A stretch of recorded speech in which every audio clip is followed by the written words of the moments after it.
एक bending principal पे चलता है। तो जैसे कि हम जैसे कोई पेशेंट है और जो कोमा पेशेंट होते हैं, जब भी उनके नर्व सेल एक्टिव होते हैं तो सबसे पहले हैंड के नर्व सेल कॉन्ट्रैक्ट करना शुरू करते हैं। हमारे बच्चे सबसे पहले डिस्ट्रिक्ट लेवल में 4 बच्चे क्वालिफाई किए, जो Indian school of mines IIT Dhanbad में जाकर अपना प्रस्तुति दिए थे। 2 बच्चों का चयन राज्य स्तरीय के लिए हुआ था, अमन कुमार और सोनाक्षी का। दोनों ने अपना प्रस्तुतिकरण 16 मई को रांची में दिया, जिसमें से पूरे झारखंड के विभिन्न जिलों से बच्चे अपने प्रोजेक्ट लेकर के आए थे।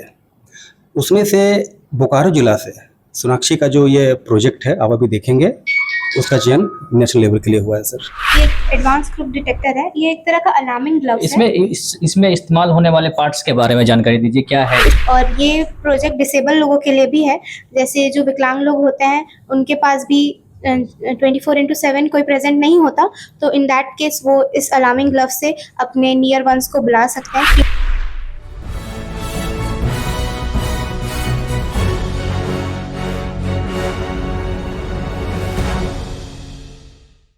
नमस्कार, स्वागत है आपका टाइम्स ऑफ बिहार में। ये साल जो है ललपनिया डीएवी के लिए उपलब्धि भरा साल रहा, जहां पर स्टेट टॉपर सीबीएसई क्लास 10 का इसी विद्यालय से मिला।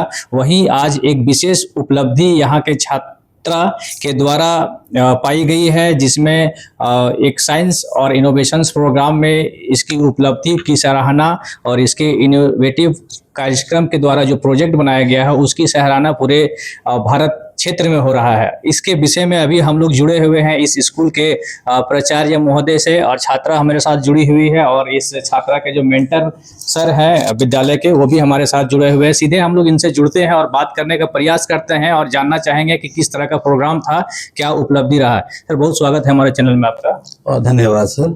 और आज जो उपलब्धि आपके विद्यालय के छात्रा के द्वारा प्राप्त की गई है, वो किस प्रकार की है और किस प्रकार का कार्यक्रम है, इसकी जानकारी थोड़ा हमारे दर्शकों को आप दीजिएगा। देखिए सर, ये एक दिन का तो काम है नहीं, और विगत 2 वर्षों से इसमें काम चल रहा है। हमारे बच्चे सबसे पहले डिस्ट्रिक्ट लेवल में 4 बच्चे क्वालिफाई किए, जो Indian school of mines IIT Dhanbad में जाकर अपना प्रस्तुति दिए थे। वहाँ से 2 बच्चे स्टेट लेवल के लिए क्वालिफाई किए, और स्टेट लेवल में जाकर एक बच्चे हमारा सोनाक्षी कुमारी जो नेशनल लेवल में गई है। मुझे बहुत हर्ष हो रही है कि ये बच्चा पूरे बोकारो डिस्ट्रिक्ट में एकमात्र स्कूल है जो डीएवी ललपनिया है। मतलब केवल आप ही का स्कूल जो डीएवी ललपनिया है, उसी के द्वारा यह उपलब्धि जो है प्राप्त किया गया है? जी बिल्कुल जी, मैं सहमत, आपके बात सहमत हूँ। 154 विद्यार्थियों का सिलेक्शन हुआ था स्टेट लेवल में। ये विद्यार्थी किस किस स्कूल से थे? डिफरेंट सरकारी स्कूल, गैर सरकारी स्कूल और भी अन्य प्राइवेट स्कूल, जिसमें से 154 लोगों का अपना प्रस्तुतिकरण दिए थे, और आउट ऑफ 54 में से 15 बच्चों का चयन हुआ, जिसमें से हमारे एक बच्चे हैं। क्या प्रोजेक्ट था इनका? इनका प्रोजेक्ट के लिए मैं अपने मेंटर अमित कुमार को बोलूंगा कि विस्तृत जानकारी दें। बहुत स्वागत है सर हमारे चैनल में आपका। धन्यवाद सर। और क्या है ये जो पूरा प्रोग्राम है, क्या किस प्रकार की उपलब्धि आपका छात्र जो है इस पे मिला है उसको? इंस्पायर्ड मानक अवार्ड जो है सर, ये भारत सरकार के विज्ञान तथा प्रौद्योगिकी मंत्रालय के द्वारा हर साल आयोजित किया जाता है। इसमें हर स्कूल से 5 बच्चों का नॉमिनेशन किया जाता है सर। तो हर साल हम लोग 5 बच्चों का नॉमिनेशन इसमें करते हैं, और हमारा स्कूल विगत 5-6 वर्ष से इसमें प्राइज ला रहा है सर। तो इस बार हमारे 4 बच्चे सेलेक्ट हुए थे डिस्ट्रिक्ट लेवल के लिए, और उसमें से 2 बच्चों का चयन राज्य स्तरीय के लिए हुआ था, अमन कुमार और सोनाक्षी का। दोनों ने अपना प्रस्तुतिकरण 16 मई को रांची में दिया, जिसमें से पूरे झारखंड के विभिन्न जिलों से बच्चे अपने प्रोजेक्ट लेकर के आए थे। उसमें से बोकारो जिला से सोनाक्षी का जो ये प्रोजेक्ट है, आप अभी देखेंगे, उसका चयन नेशनल लेवल के लिए हुआ है सर। तो इसका जो ये प्रोजेक्ट है काफ़ी एडवांस है। क्या थीम है सर प्रोजेक्ट का? ये है सर एडवांस ग्रुप डिटेक्टर कम नोटिफाइंग ग्लव्स है। आप देख सकते हैं सर ग्लव्स, इसमें क्या एक सेंसर लगा हुआ है, फ्लिक्स सेंसर इसे कहते हैं, जो हमारे बॉडी में जो इम्पल्स है उसको डिटेक्ट करता है सर। तो इसका यूज कहाँ है हमारे डे टू डे लाइफ में? इस जो विज्ञान और प्रौद्योगिकी का जो इनोवेशन है, इसका प्रयोग हम कहाँ कर सकते हैं? इसका प्रयोग मेडिकल फील्ड में ज़्यादा होगा सर। जैसे कोई कोमा पेशेंट है, उसके पास हमेशा कोई देखभाल करने के लिए कोई जरूर नहीं हमेशा उसके पास रहे 24 घंटे। तो यह जो उपकरण है, यह उस आदमी को सेंस इम्पल्स को सेंस करता है और मैसेज प्रोवाइड करता है। इसके अलावा और कहाँ कहाँ यूज हो सकता है? विभिन्न तरह के, जैसे माइंस में इसका प्रयोग कर सकते हैं सर, और हॉस्पिटल्स में किया जा सकता है, और जो भी पेशेंट हैं जो अकेले रहते हैं उनके लिए हम विशेषकर इसका प्रयोग कर सकते हैं सर। और अभी जुड़ते हैं फिर हम छात्रा से और जानने का प्रयास करेंगे और लाइव डेमो भी देखेंगे अभी हम लोग कि किस प्रकार से ये काम करता है। क्या नाम हुआ आपका? सोनाक्षी। आपको तो बहुत शुभकामनाएं, आपका प्रोजेक्ट का जो है सिलेक्शन स्टेट लेवल पे हुआ है। Thank you. और थोड़ा डेमो आप करके दिखा सकते हैं ये किस प्रकार का काम करता है या फिर आपका इनोवेशन क्या है इसमें? हाँ, तो लाइव थोड़ा डेमो चलाइए इस पे। मेरा जो प्रोजेक्ट है ये एक एडवांस ग्रुप डिटेक्टर है। ये एक तरह का अलार्मिंग ग्लव्स इसमें है। इसमें इस्तेमाल होने वाले पार्ट्स के बारे में जानकारी दीजिए, क्या है इसका इसमें? मेन की कंपोनेंट ये फ्लेक्स सेंसर है जो बेंडिंग प्रिंसिपल पे काम करता है। इस पे मैंने इसे एक बजर से कनेक्ट किया है, आर्डिनो में कोडिंग किया है, और इसे मैंने सस्टेनेबल, इकोलॉजिकली सस्टेनेबल बनाया है एक लिथियम बैटरी जोड़ के। ये एक चार्जिंग मॉड्यूल है जिससे हम बैटरी को चार्ज करते हैं, और क्योंकि जो एक बैटरी को बनाने में जितनी कॉस्ट आती है उससे हाफ प्राइस में हम एक बैटरी को रिचार्ज कर सकते हैं, जो हमारे इन्वायरमेंट के लिए बहुत ही अच्छा है। तो ये काम कैसे करता है? ये एक बेंडिंग प्रिंसिपल पे चलता है। तो जैसे कि जैसे कोई पेशेंट है और जो कोमा पेशेंट होते हैं, जब भी उनके नर्व सेल एक्टिव होते हैं तो सबसे पहले हैंड के नर्व सेल कॉन्ट्रैक्ट करना शुरू करते हैं। तो इन दैट केस जब कोई डॉक्टर या नर्स उन्हें मॉनिटर करने के लिए नहीं होता तो उस पर्टिकुलर टाइम पीरियड में हम पेशेंट को ये पहना सकते हैं और ऑन करके छोड़ सकते हैं। तो अगर पेशेंट के बॉडी में उस पर्टिकुलर टाइम पीरियड में कोई मूवमेंट होता है तो इसके थ्रू हम उसे नोट कर सकते हैं। तो रिपोर्ट एनालिसिस में बहुत ज़्यादा हेल्प होगी। तो मैं इसे आपको करके दिखाती हूँ। और जब हम फिंगर को रिलैक्स करेंगे तो बीप जो साउंड है वो बंद हो जाता है। इसमें और भी एडवांसमेंट मुझे करना है,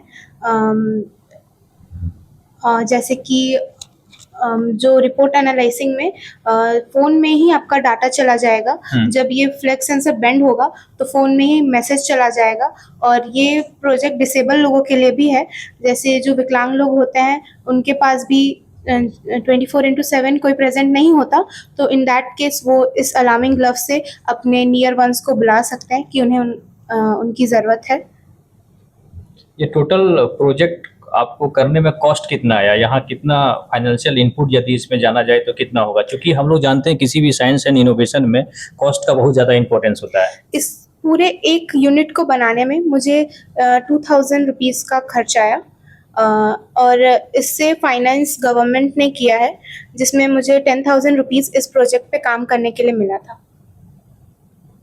चलिए, बहुत बहुत शुभकामनाएं आपको आगे भविष्य के लिए। Thank you. ओके सर, इस विषय पे आप कुछ बोलना चाहते हाँ, हैं? एक्चुअली मैं नवाचार है ना, और इनोवेटिव आइडियाज तो है ही। बिल्कुल। और जिसने इन्होंने कहा है कि 10,000 मुझे उसमें इनाम में मिला था, उसमें उन्होंने उसको काम किया।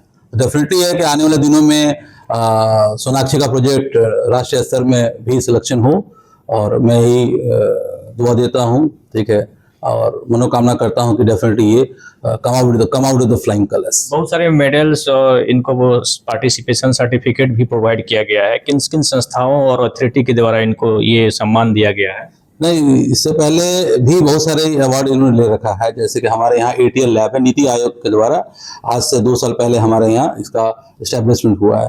पूरे झारखंड में मुझे लगता है कि 2 जगह है, जहाँ तक मुझे पता है, एक कोयला नगर में है और एक DV ललपनिया में है, जिसके लिए GM सर को मैं नमस्ते करता हूँ, साधुवाद करता हूँ कि उन्हीं के प्रयास, अथक प्रयास से यहाँ पर इस सुदूर इलाका में ATL लैब, अटल टिंकरिंग लैब का एस्टेब्लिशमेंट हुआ है। क्या इम्पोर्टेंस है इसका विद्यालय में से, और किस प्रकार इससे जो है बच्चों का भविष्य सुनिश्चित होता है? इसकी सोच में नवाचार का बढ़ावा देता है और इनोवेटिव आइडियाज़ है।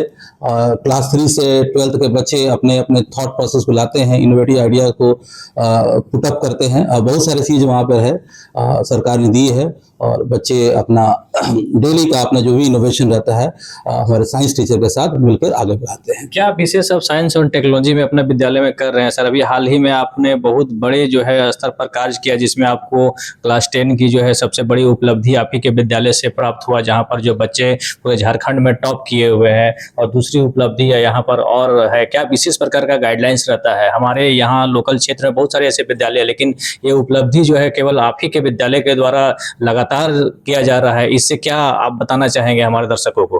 देयर इज सब क्लब है ना, ये बहुत इंपॉर्टेंट चीज़ है। अगर हम चाह लें तो डेफिनेटली हम लोगों का क्या है, हम लोग जो भी सोच यहाँ बच्चे सब जगह एक ही जैसे होते हैं।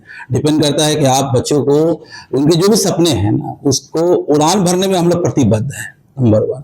और हम लोग फ्रीडम दिए हुए हैं, ठीक है, पढ़ाई भी हो रही है, पढ़ाई के साथ साथ एक्स्ट्रा एक्टिविटीज़ भी हो रही है, जो हम लोग बात करते हैं होलिस्टिक एजुकेशन की।